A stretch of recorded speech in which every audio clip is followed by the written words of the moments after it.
여러분 안녕하십니까. 조르친 훈 개세란입니다. 2021년 6월 13일 저녁 방송을 시작하겠습니다. 가라연합TV는 오늘 저녁 독도 문제의 근본적 해결 방안에 대해서 그 대안을 제시하는 시간을 갖도록 하겠습니다. 이 독도 그림이 보이죠? 그래서 오래전부터 이 독도 문제를 근본적으로 시스템적으로 한일 간에 총체적으로 해결하기 위해서 어떤 방안이 좋을 것인가 오래전부터 궁리해야 하는데요. 마침 최근에 독도 문제를 가지고 또 한일 간에 그 분쟁, 안 좋은 말투를 주고받았습니다. 도쿄 올림픽 관련돼 가지고 성화봉송로 여기 Route of the Tokyo 2020 Olympic Torch Relay 성화봉송로 길을 표시한 지도입니다. 거기에 보면은 여기 이제 일부러 일본 사람들이 일본 정부가 독도를 일부러 표기해 가지고 눈에 보이지도 않는 거 가지고 이렇게 한국 정부, 한국인들의 심기를 좀 건드리는 일을 좀 했습니다. 이토록 이 작은 섬 하나, 사람도 살지 않고 그런 섬 하나 가지고 그 국가 간에는 자존심 때문에 거의 해결이 안 되는 그런 분쟁만 반복하는 게 국제정치, 무정부 상태의 국제정치에서 벌어지는 일들입니다. 한일 간에는 바로 이 독도 문제가 최근에 올수록 그 이승만 라인 이후에 독도 문제가 불거져 가지고 이제 조용하다가 좀 최근에 크게 이제 부각되고 있는데요. 여하튼 독도 문제가 한일 간에는 영토 분쟁 문제에서 큰 문제입니다. 일본은 그 지정학적으로 이걸 대륙 세력에 대한 불쏘시개, 이걸 가지고 한반도를 길들이는 거죠. 그런데 쓰고 있는데, 하여튼 여기 내용을 보면 독도 지도 문제, 도쿄 올림픽 불참까지는 검토 안 했다. 이렇게 국민일보에 나와 있는 걸 제가 캡처해 온 겁니다. 도쿄 올림픽 불참까지는 검토 안 했다. 이건 잘한 겁니다. 제가 보기에. 왜 그러느냐. 실효적으로 독도를 우리가 지배하고 있는 상태에서 여기 지도에 보이는 조그만 섬, 누가 그 섬 한국 사람 아니면 뭐 눈여겨보고 신경 쓰겠습니까? 전 세계 모든 나라들이 한국이 일본의 올림픽 관련돼 가지고 이것 때문에 도쿄 올림픽을 보이콧 하면은 한일 간에 무슨 독도라는 섬에 대한 영토 분쟁이 있었어? 이렇게 국제적으로 환기가 되는 겁니다. 그건 일본이 원하는 것이죠. 우리가 실효적으로 지배하고 있기 때문에 독도 문제는 일본이 어떤 자극을 주더라도 입 다물고 조용히 있는 게 좋습니다. 쓸데없이 국제적인 여론을 환기시키는 그런 불리한 여건을 만들 필요가 없다 이겁니다. 그래서 약간 심기는 불편하지만 눈에 보이지 않는 이 주도당이 그 문제를 갖고 국제 여론의 환기를 시키는 그런 어리석은 누를 보면서는 안 된다. 그리고 도쿄 올림픽을 준비하는데 참가하려고 그동안에 얼마나 젊은 선수들이 노력을 많이 왔습니까? 그 사람들 개개인의 그 이익도 있는 것이죠. 그 사람들 맨날 올림픽에 참가할 수 있는 나이가 있는 거 아니잖아요. 그리고 그동안에 준비한 노력도 있는데 이 국가 간의 감정 문제 가지고 올림픽을 불참해 가지고 그 사람들의 그동안의 노고를 수포로 돌린다. 자유민주주의 국가에서 그건 좀 심하죠. 전체주의 국가도 아니고. 그래서 이 두 가지 점 때문에 도쿄올림픽 불참까지는 검토 안 했다. 정부가 잘한 겁니다. 참가해야 됩니다. 그리고 만약 그런 일이 벌어지면은 중국이 좋아해요. 미중 냉전 구도로 흘러가는 과정에서 미국을 또 불편하게 할 필요가 없어요. 누구조차고 이 작은 일을 가지고 큰 일이긴 하죠. 이 작은 섬 하나 가지고 그런 극단적인 감정적인 대처를 한단 말입니까? 어리석은 겁니다.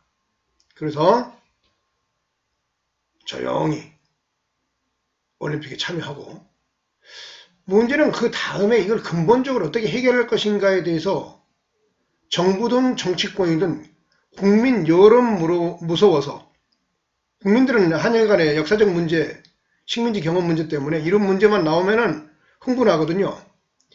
그러다 보니까는 국민 여론에 너무 아부한 나머지 합리적이고 이성적이고 전략적인 대안을 어느 누구도 공개적으로 내세우지 못하고 있어요. 특히 정치인들은 자기 표 떨어질 소리라고 생각하기 때문에 안 하지요. 정부 나름대로 그 여론의 문매를 맞을까봐 그런 안을 잘 마련하지 않습니다. 그래서 제3지대에 있는 이 시장통에서 밥 벌어먹고 사는 제가 자유롭기 때문에 이 문제에 대한 대안을 제가 이 유튜브상으로 한번 공개 제안하려고 합니다. 대한민국의 모든 국민들 그리고 위정자들 특히 국회의원들, 대통령 이 모든 분들이 진지하게 지금부터 하는 얘기를 좀 경청해 주셨으면 대단히 감사하겠습니다. 그래서 독도 문제, 국가 간에는 인접 국가 간에는 세계의 각 나라들이 많이 영토 분쟁 문제가 있습니다. 그래서 그 영토 분쟁의 문제를 해결하는 방법들에는 과연 뭐가 있을 수 있을 것인가? 우리들의 상상력을 동원해 가지고 하나하나 체크해 보도록 하는 시간을 갖도록 하겠습니다. 상상력을 발휘해서 하나하나 보면은 극단적인 해결 방법은 전쟁이지요. 한일 간에 독도를 갖고 전쟁을 해서 전쟁에서 이기는 쪽이 가져간다 이거예요. 가장 화끈하고 확실한 방법이긴 하죠. 그러나 그 패한 쪽에서는 그런다 해서 그 감정이 역사적으로 미래로 계속 남기 때문에 또 한 번 다시 또 그것이 불씨로 또 한 번 전쟁이 붙을 수 있습니다. 그래서 전쟁도 하나의 해결 방안이긴 하지만은 영원의 안정적인 방안은 아니다 이거죠. 그리고 현실적으로 우리는 미국과 동맹관계가 있고 일본도 미국과 동맹관계이기 때문에 크게 봐서는 삼각동맹입니다. 그리고 현 국제정치가 미중 신냉전 국면으로 진입한 상태에 있기 때문에 현실적으로 독도 문제를 갖고 한일 간의 전쟁이 붙는 일을 미국이 좋아할 리가 없죠. 세계 패권을 잃게 되는 단초를 제공할 확실한 전쟁이 될 테니까요. 누가 이기든 간에 중국 좋아할 일이 발생하는 거거든요. 미국 입장에서는. 그래서 전쟁이 일어날 가능성이 거의 없다. 독도 문제 가지고 한일 간에. 미국이 그걸 원천적으로 막을 것이다. 그리고 한일 간에 별로 이익이 없기 때문에 그 길은 선택하지 않을 것입니다. 그리고 근본적으로 전쟁이 그 문제를 해결할 수 있느냐? 앞서 말했듯이 미래의 역사에 또 다른 원한으로 작용하면서 계속 불씨로 남는다. 결과적으로 실질적으로 해결이 안 된다. 여기 써있죠. 해결 불가능이다. 그럼 두 번째 대안은 뭐냐? 한국과 일본 간의 협상을 통해서 타협하고 양보하는 것이다. 실효적으로 한국이 지배하고 있기 때문에 독도를 일본이 양보하는 거죠. 미국과의 삼각동맹에서 국제정치적으로 이익을 공유하고 있기 때문에 양보하는 거죠. 그것이 한국인들이 바라는 희망사항이 되겠죠. 그런데 현실적으로 그런 일이 발생하기는 거의 불가능하죠. 저 작은 섬 하나 가지고 국가 간의 자존심 때문에 정부가 으르렁거리는데 어느 나라 위정자 정부가 그 국민들을 그 펴떨어지는 소리 나는 그 국민들을 설득할 수 있겠습니까? 그래서 국민의 자존심, 국가의 자존심 문제상 양보를 통해서 영토 문제, 저 독도 문제가 해결되기는 불가능하다. 그건 꿈도 꿀 수 없다. 한국도 양보할 수 없고 일본도 양보할 수 없다 이거예요. 우리는 실효적으로 지배하고 있으니까 양보할 수 없는 거고 우리 땅이야. 일본은 자기들 논리로 국제정치적으로 이용할 만한 가치도 있고 또 근대 역사 속에서 일본의 동아시아 패권을 잡아가는 과정 속에서 또 일본도 할 말이 있습니다. 그 얘기는 구체적으로 하지 않겠지만 그래서 일본도 양보할 수 없는 겁니다. 그래서 결과적으로 양보를 통해서도 해결이 불가능하다 이거죠. 그러면은 전쟁도 불가능하고 양보를 통해서도 모두 영토 문제를 해결할 수 없다 하면은 마지막 방법은 뭐가 있을까? 그것이 바로 여기 세 번째 제가 써놓은 국가의 통합, 즉 국가 통합으로 지정학적 이익을 공유하는 것을 만들어내는 겁니다. 그리고 그 이후에 지금 독도 일본말로는 다케시마라고 부르는 명칭을 개정하는 거예요. 그 과정에서는 여기 말하는 양보와 타협이 일본이 할 수 있는 여지가 여기서는 존재하는 거예요. 왜? 국가를 통합시킴으로 인해 가지고 대륙으로부터 오는 국가 안전에 대한 위협을 한국이 확정적으로 보장해주는 그런 조약이 되는 것이 국가 통합 조약이 되기 때문에 국가 통합을 통해서 일본을 완전히 안정시킬 수 있다. 나는 너하고 한 가족이야. 이렇게 함으로써 그렇게 되면 일본의 양보를 얻어낼 수 있죠. 그러면 실효적으로 현재 네가 지배하고 있는 독도 너 가져. 결과적으로 한국의 영토로 확실히 국제법으로 공인되면서 확정된다 이겁니다. 제가 보기에는 이것이 유일한 대안이다. 그렇게 보고 있습니다. 이 별표라고 표시되어 있죠. 그래서 이 세 번째 안을 한국 정부, 한국 국민들은 현실적으로 실천 가능한 것이다. 그리고 적극적으로 실천이 나가야 된다. 바로 그러한 맥락에서 오래전부터 제가 이 문제를 근본적으로 해결하기 위해서 만든 안이 바로 한일 국가 통합 전략의 차원에서 만들어낸 나라의 이름, 바로 카라 연합인 것입니다. 이 카라 연합의 꿈이라고 하고 지도 하나가 만들어져 있는데요. 여기 자세히 보면은 오늘의 주제인 독도 문제에 있어서 이름이 독도가 아닙니다. 독도가 보이죠? 독도 이름이 여기 보면 카라 섬으로 되어 있고 이 시마라고 되어 있고 일본말은 섬이 시마니까 카라 시마 카라 섬으로 이름을 공식 변경하고 국제적으로 공인받는 거예요. 미국의 지원을 받고 그러면서 그러면 국제사회 모든 지도에 이게 카라섬 카라시마로 표기되는 거죠. 그리고 일본 사람들이 쓰는 지도에도 고려라고 되어 있는데요. 통일된 한반도를 말한 겁니다. 고려 사람들이 쓰는 지도에도 모두 카라섬 카라시마로 표기하는 거예요. 더 나아가서 요즘 일본에 동해가지고 또 논쟁이 있는 이 동해바다도 카라해로 바꾸는 겁니다. 일본식으로 발음은 카라가이가 되겠죠. 그리고 통합된 나라의 행정 수도가 있어야 되니까 그 수도도 일본에다 주기는 좀 그렇죠. 왜냐하면 한반도가 일본의 식민지 경험이 있었기 때문에 이런 양보를 하면 한국 사람들이 들끓어요. 그래서 일본이 좀 많이 양보를 해야 됩니다. 그리고 카라 연합에서의 카라라는 이름이 가야라는 명칭으로 따왔기 때문에 역사적으로 이 경상남도 지역을 카라 연합 특별행정자치도라고 이름을 붙여서 여기를 행정자치도로 하는 거예요. 그리고 이걸 가져오고 했으니까 한국도 양보를 좀 할 필요가 있어요. 오래전부터 일본은 이게 한일 간 해저터널을 카라 해저터널이라고 이게 써있죠. 이걸 구상하고 일제시대 때부터 하고 싶어 했어요. 근데 한국 정부가 별로 좋아하지 않았죠. 특히 좌파 정부는 싫어했고 우파 정부도 국민 여론 때문에 조심조심하고 그랬습니다. 아주 시원하게 큰 마음으로 카라 해저 터널을 뚫는 겁니다.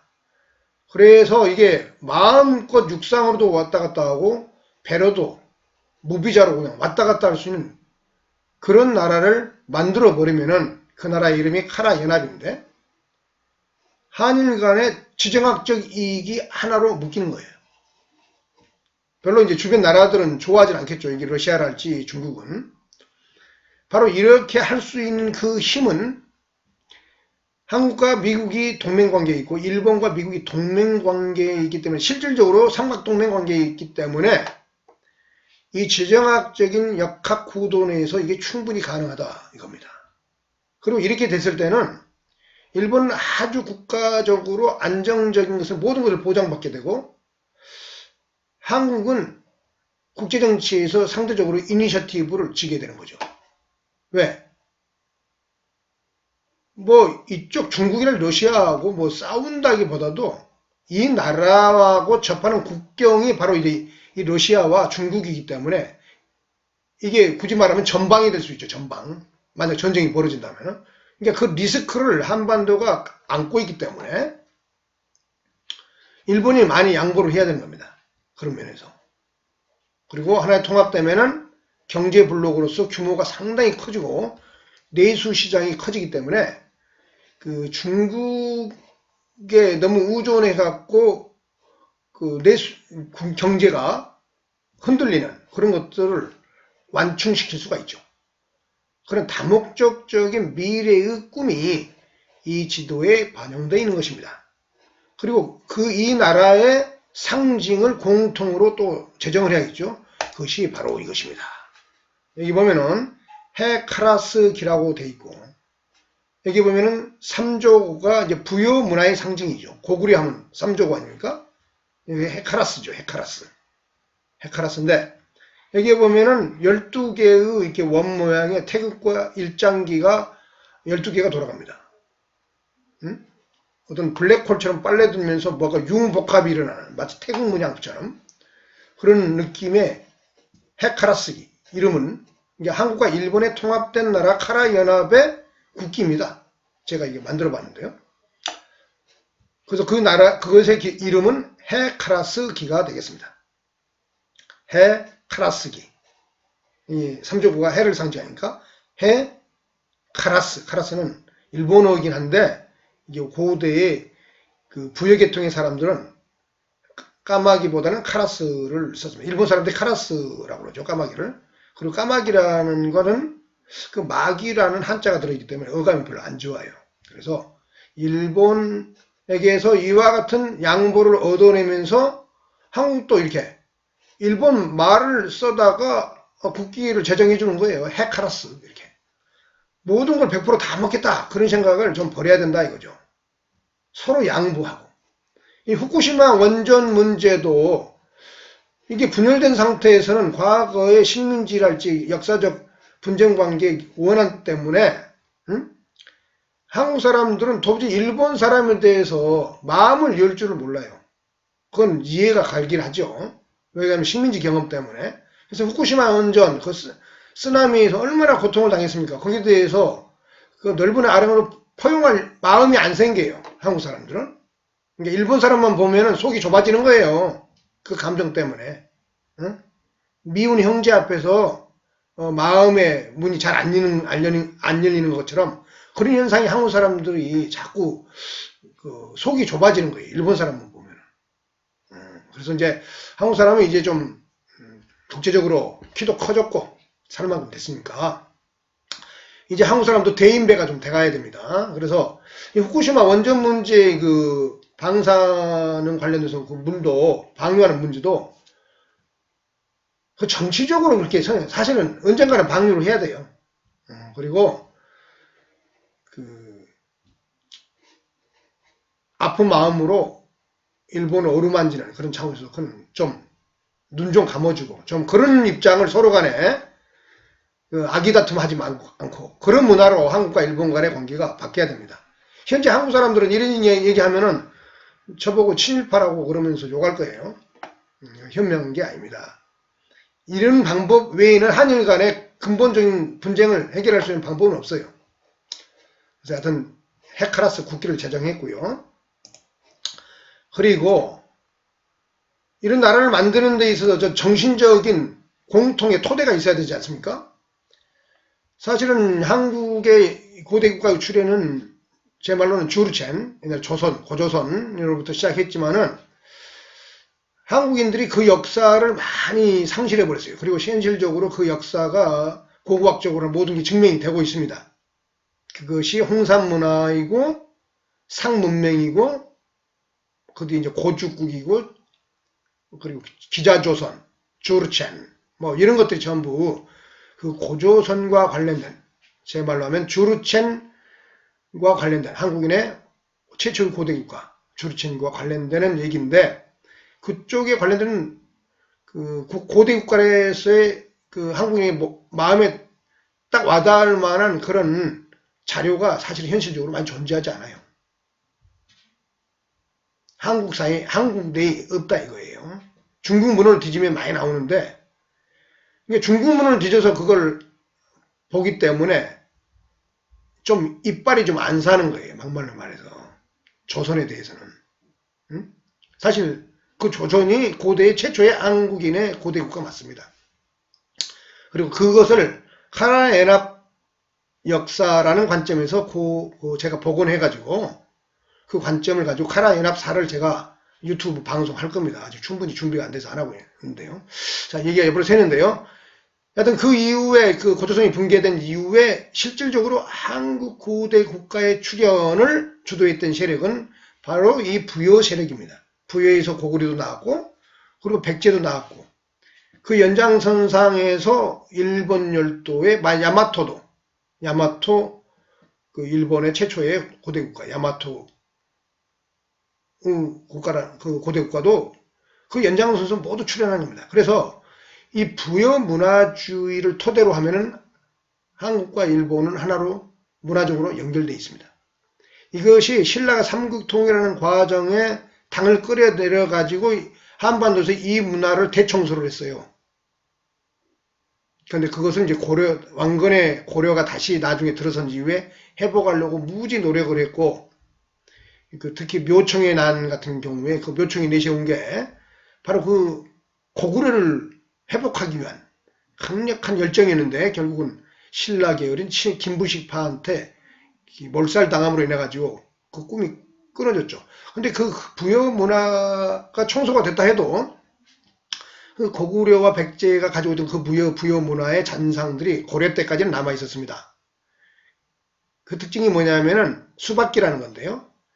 고려 무신정권 때 역사였던 무신정권의 실력자였던 이의민이 그 수박기를 잘했답니다. 수박이면 손숫자 때릴 박자, 박자가 스모할 때 상박, 일본 발음으로 스모가 거기서 나는데요. 그 박자가 때릴 박자입니다. 제가 보기에는 그 이의민이가 잘했다는 수박기가 고려 때까지 남아있었던 고구려 씨름이었다. 저는 그렇게 판단하고 있습니다.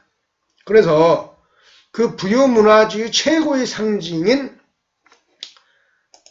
이 고구려 씨름도 집안시에서 이게 나왔잖아요. 무덤 속에서 이 그림이 고구려 사람들이 그림이 나와가지고 이거 나타났을 때 사실 깜짝 놀랐죠. 제가 이거 보고 저도 놀랐습니다. 이게 자체가 스모입니다. 스모.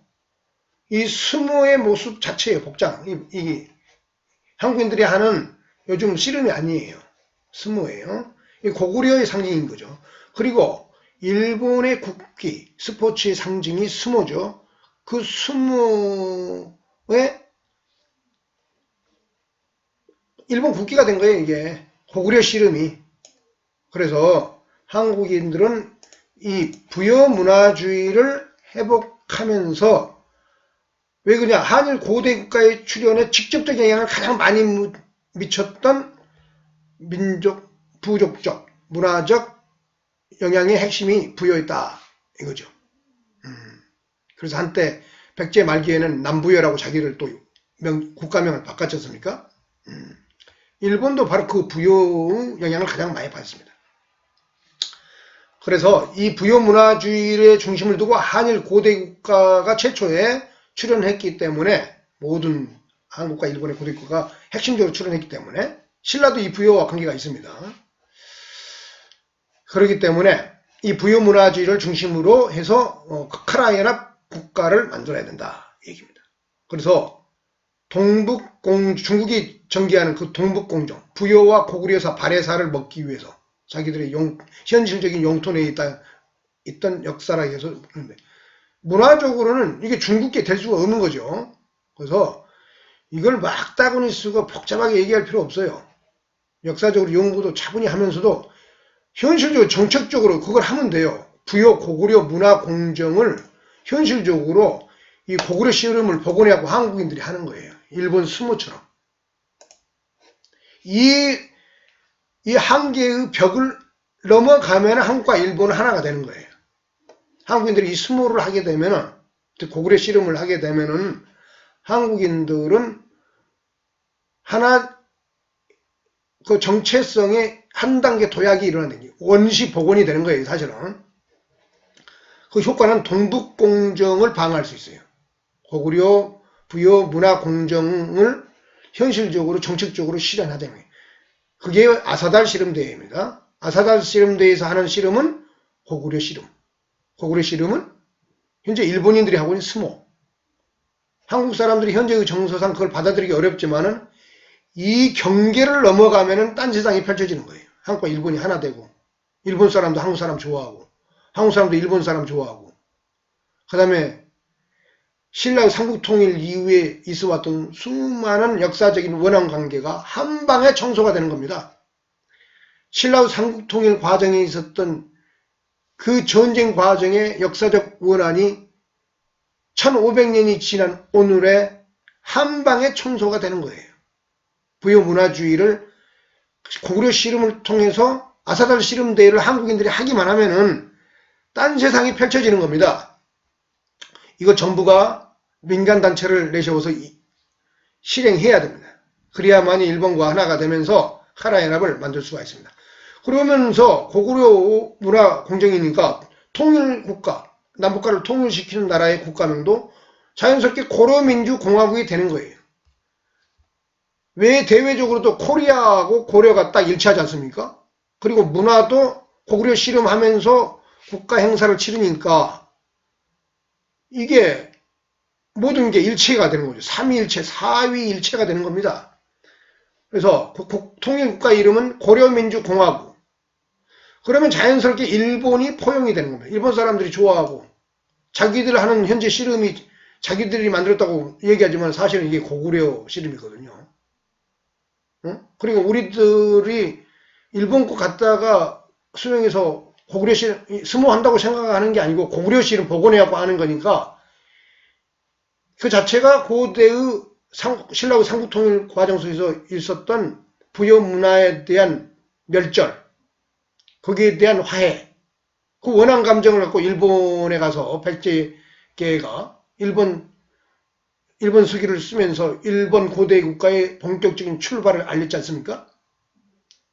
그 신라 삼국통일 과정에 있었던 그 원한 감정이 믹스돼 가지고 최초 일본 고대 역사서 일본 서기가 만들어진 겁니다. 거기에 이제 일본 열도의 지정학적 입장에서 바로 카라의 역사를 부각시키면서 이른바 임나일본부라는 역사를 만들어낸 거예요. 제가 보는 그 임나일본부는 반은 진실이고 반은 절반은 가짜고 그렇게 보면 됩니다. 전체적으로 가짜가 아니에요. 그래서 임나일본부에 대해서도 한국 사람들은 좀 전향적으로 검토할 필요가 있고 포용할 필요가 있다. 이제 한국과 일본 간에는 있는 그대로의 역사를 서로 간에 쓸 필요가 있다. 있는 그대로의 역사. 또 history as it be. 또 history as it is. 있는 그대로 역사를 하는 간에는 이제 써야 된다. 그럼으로써 일본을 포용한다. 이거죠. 이렇게 되면은 장기적으로 한국은 지정학적 안정권에 접어들 수 있습니다. 일본은 상대적으로 한국보다 지정학적으로 안정돼 있어요. 왜? 동아시아의 끄트머리에 있잖아요. 동아시아의 끄트머리. 대륙하고 직접 맞닿아 있지 않다. 근데 한국은 대륙하고 중국이라는 대륙하고 일본 열도라는 일본도 작은 열도가 아니란 말이에요. 큰 섬이란 말이에요. 인구도 많고. 이 두 세력 사이에 끼어 있는 지정학을 갖고 있죠. 이게 상당히 불편하고 힘든 국제적인 외교를 해야 되는 그런 넛크래커, 그 끼인 상태의 외교를 해야 돼요. 굉장히 피곤한 겁니다. 이 피곤한 외교를 청산하는 거예요, 이제. 그래서 일본 열도가 가지고 있는 지정학을 같이 공유하는 거죠. 근데 이 상태가 되면은 세계 패권을 쥐고 있는 미국이 대단히 좋아하겠죠. 그리고 일본은 미국과 현대의 태평양 전쟁을 했지 않습니까?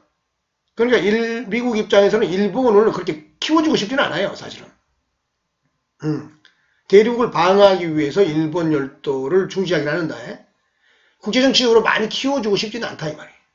근데 한국은 1인 상황에 카라연합을 만들게 되면은 한국을 엄청 키워주는 거예요. 보기에 따라서 일본이 엄청 시기할 수도 있고 경계할 수도 있습니다.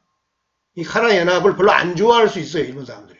그러나 일본에게 많은 것을 양보하고 일본도 한국에 적당히 양보하고 이러는 과정 속에서 한국이 국제정치적으로 좀 큰 것을 일본이 용인해 줄 수 있는, 그리고 일본을 또 자꾸 욕만 하고 시기하고 뭐 후쿠시마 원전 문제 그 불행한 일 갖고도 위로만 한번 제대로 던질 수 없는 이런 소인배적인 그런 심리 상태를 좀 버려야 됩니다, 이제. 그래야만 이게 큰 세력으로서 동아시아에서 안정적인 지정학 속에서 좋은 미래를 한국 사람들이 만들어갈 수가 있어요. 지금 현재의 이 끼인 상태 갖고는 도저히 미래의 그림이 건설적으로 잘 나오지 않는다 이 얘기입니다. 제발 이제 한국인들은 이제 국력이 많이 올라왔잖아요.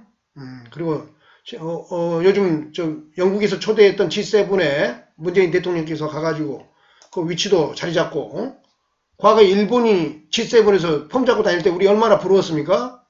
우리도 같이, 그리고 그런데 가면은 같이 손잡고 가고, 이제 그런 시대를 만들어야 됩니다. 거기 가갖고 또 일본보다 우리가 상석에 앉았니, 영국 총리 오른편에 앉고, 영국 총리의 왼편에 미국 바이든이 앉고, 이렇고, 그 중간쯤에, 스가가 앉고, 이런 자리 배치, 이거 가지고 또 유튜브에서 왜 일본 야구르듯이 유튜브 방송하더라고요. 그런 소인배 같은 그런 마음을 한국인들이 좀 버려야 돼. 좀 부끄러운 줄 알아야 돼. 쪽팔려요. 창피하다 이 말이에요. 그래서 이제 그런 길로 나가야 된다. 대인배가 된다, 한국인들은. 그래서 그 부여문화주의 핵심이 방금 얘기했던 바로 이 고구려 씨름에 있다. 그리고 이 고구려 씨름을 하는 것이 아사달 씨름 대회인데, 그게 중요한 상징물이 여기 시카라스라는 겁니다. 이게 일본의 신명조라 해갖고, 일본말로 신매조라 해갖고, 신이 사는 집이에요. 근데 우리는 그런 관념을 부여하는 게 아니고, 한국식으로 이 모양은 비슷하게 하는데, 여기다가 뭘 가지고 한국인다운 것을 상징으로 불어넣느냐, 그것이 바로 이것입니다. 여기 보면 이 그림, 과 여기 시가 있죠. 시는 제가 이제 시카라스 철학이라 해가지고, 관용, 실존적 개인의 발견, 관용과 포용의 정신인데요. 그것이 바로 이 시가 그걸 상징합니다. 이것과 이것을 여기다가, 이 천이 있죠. 여기 일본 사람들 상징 이게 문양이 붙어 있지 않습니까? 이 문양을 떼고 여기다가 요 문양을 사면을 둘러서 집어넣는 거예요. 그리고 요 밑에다가 아주 멋있게 이제 그 연등 마냥 시라고 써서 안에서 불빛이 밖으로 새나오면서 이 시가 이 관객들이 모두 볼 수 있도록. 그래서 이 자체가 시카라스 정신, 카라연합이 지향하는 시카라스 정신의 이념을 상징하면서 여기서 고구려 씨름이 펼쳐지는 거예요. 고구려 씨름이 지금 하고 있습니다. 수모하는 장면인데요. 고구려 씨름. 그렇기 때문에 한국인들은 중국의 동북공정을 방어할 수 있는 확실한 행동을 하고 있는 거예요. 그렇게 하면은. 왜 고구려 씨름을 아사달 씨름 대회라는 대회명으로 하게 되니까. 그래서 여기 밑에 붙어있는 이 사면에 붙일 문양이 이건데, 이게 뭐냐? 이렇게 생긴 겁니다, 이게. 이거 설명을 좀 해드릴게요. 여기 보면은 잘 안 보이는데, 연용성 평강지구. 연용성 평강지구에서 출토된, 여기에 뭐가 나오면 독수리, 새, 그 다음에 곰, 범, 이리, 4개의 동물이 나옵니다. 토템 장식이에요. 이 청동기 시대에 만들어 놓은 건데요. 그러니까 주루첸, 조선 사람들이, 고조선 사람들이 자기들 축제에 썼던 그 청동 장식 허리띠입니다. 허리띠에 이런 게 있는 거예요. 여기 보면은 호랑이 보이죠? 여기 있는 것은 곰입니다. 이 둘을 넓은 날개로 안고 있어요. 이게 독수리죠. 이거 이제 카라스라고 볼 수도 있죠. 까마귀. 여기 카라스로 보겠습니다. 이게 뭐냐면 하늘을 지배하는 제왕. 이게 환웅. 그 단군 신화의 상징물 자체입니다. 이게 곰. 여기 곰. 그 다음에 여기 호랑이. 단군 신화에 다 나오잖아요. 그런데 단군 신화에 안 나오는 동물이 또 하나 있어요. 그게 보면 여기서는 잘 안 보이는데 자세히 보면은 여기 보면 뭐가 있느냐. 여기에 잘 보면 여기 이리, 늑대가 있습니다. 늑대도 여기에 참여하고 있어요. 그래서 고대 주루첸 시대에 단군 신화를 구성하던 핵심적인 동물 토템은 단순히 이 새와 독수리 또는 까마귀, 시카라스에서 카라스로 하겠습니다. 그리고 호랑이, 곰만이 아니고 여기 늑대였다 이 말이에요. 늑대는 뭐냐? 늑대는 투르크족의 상징입니다. 투르크말로 아시나라고 그러는데요. 그 아시나가 늑대예요. 이 투르크인들의 토템이 여기에 등장하는 거예요. 그래서 주르첸 시대에 홍산에서 상이 나오고 홍산에서 주르첸이 나오는데 이 모든 것들의 상징의 핵심이 윤용성 평강중에서 출토됐는데 이게 2000년 전에 만들어낸 기원전 2, 3세기 정도 된다고 봅니다. 그래서 단군 신화의 얘기를 총망라하는 그것을 디자인해 놓은 청동 장식이다. 실제로 발굴된 거다 이거예요. 윤용성 평강지구에서. 근데 거기에 이 투르크족의 토템도 같이 들어있다. 마치 업소버 마냥 이 지위가 좀 낮았던 모양이에요. 그래서 이거 참여하고 있어요. 참 재밌는 겁니다. 바로 이 상징물을 주루첸의 상징물이죠. 상징물을 바로 이 아사달 시름대의 최고의 상징물인 이거 시카라스. 이거 시카라스라고 한 겁니다. 이게 카라스예요. 시카라스. 이게 시가 들어있고요. 그걸 해서 아사달 시름대회를 한국인들이 한다 이겁니다. 그렇게 되면은 카라 연합으로 미래로 자연스럽게 한국과 일본이 전진해 가면서 그리고 이 행사를 일본과 그 타이밍을 맞춰서 행사를 공유하는 거예요. 똑같은 날짜에 시작하고 똑같은 패턴으로 시합을 하고 배치 모든 걸 일본 수무가 하는 모델을 그대로 갖다 해도 좋아요. 왜 그 사람들이 그걸 잘 만들어 놨더라고요. 일본에서 그런 자존심 너무 지키지 말고 그리고 국제정치적으로는 미국이 한국에게 힘을 실어주게 되는 그런 상황이 전개될 거니까 이런 것들은 문화적으로 고대 부유인들의 문화이잖아요. 이걸 복원하는 거예요. 그래서 한국인들이 그런 나라를 미리 만들어내야 된다. 그래서 그 나라의 모형을 보다도 구체적으로 설명하는 카라 연합 구조 모형들하고 되어 있는데요. 여기 보면 아래쪽에 시카라스가 보이고 이쪽에 신명조가 보이죠. 이게 바로 시카라스고요. 이것만 딱 하면 이게 바로 일본이 하는 오스무 다이카이의 신문조입니다. 이게 바로 일본 수무대의 상징이고 이 아사달 시름대의 상징이 되는 것이죠. 이게 이제 정신적인 문화적인 공유점을 한일 간에 잡아가는 거죠. 그리고 그 이후에 실질적인 물질적 토대인 경제에 있어서의 통합을 위해서 FTA를 선제적으로 하고 나서 그 다음에 평정 작업이 끝나고 나면은 모든 경제를 통합하는 거예요. 그래서 통합까지 유로피안 유니언이 EU를 쓰듯이 한국은 그 나라의 통화 이름이 카라입니다. 제가 만든 카라라는 통화를 쓰는 거예요. 즉 돼지고기 3카라 어치 주세요. 뭐 이렇게 쌀 한 말 몇 카라예요? 이런 언어를 쓰는 한일 간에 똑같이 그런 시대가 전개되는 시대를 꿈꿔야 된다. 그 다음 그 이외에 고려와 일본 어문협정이라고 되죠. 이 어문협정을 체결하는 거예요. 이 말은 뭐냐?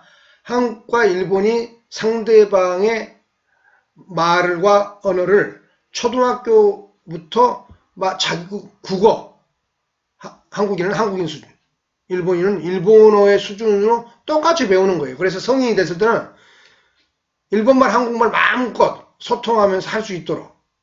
그리고 상대방 말을 알게 되면 그 문화를 알게 되고 모든 걸, 또 한일간은 말을 배워보면은 너무나 공통적인 게 많죠. 문법이랄지 모든 게. 문자만 다를 뿐이지 그 문자를 약간 발음을 변형만 하면 한국말과 일본말은 서로 간에 사투리 관계에 있다는 것을 금방 우리가 알 수 있습니다.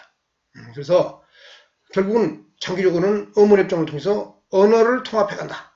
그래서 한일을 하나로 통합한다.